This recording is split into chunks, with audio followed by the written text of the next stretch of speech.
is surging during this pandemic. The FBI reports that 2020 gun violence rates were up nearly 30% compared to the prior year. And if you take one local example, homicide in St. Louis, Missouri was the highest in the country last year, the worst the city has seen in 50 years.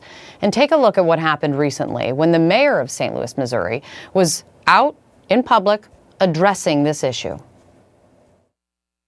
What I did hear today from Brother L in Cure Violence is that, oh, isn't that wonderful? What you heard there, very clearly, gunshots. Joining me now is that Mayor of St. Louis, Tishaura Jones. Mayor Jones, thank you for being here. Thank you for having me. One thing that strikes me, and I know you also noted it, is you do not flinch when those shots ring out so clearly as you're speaking to cameras. What does that say? I mean, do you as the mayor feel safe in your city?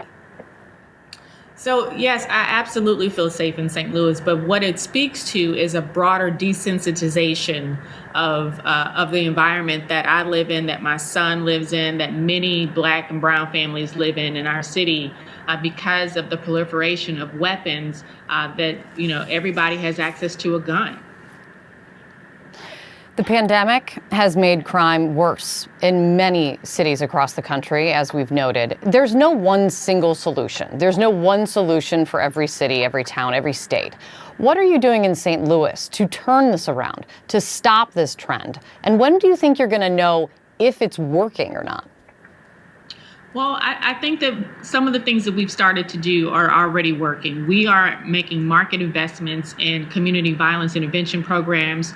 We set aside an additional $5 million from ARPA funds that were granted to the city through the American Recovery Plan Act, through the federal government. And then also we're encouraged by the Build Back Better Act that is going to set aside $5 billion for CVI initiatives. But it's going to take addressing the root causes of crime. And that's going to take time because we didn't get to this problem overnight and we won't get out of it overnight. But we're already seeing that homicides are down almost a third from last year. And then we're also deploying different deployment strategies of our existing force to make sure that we are present in neighborhoods and doing more community policing.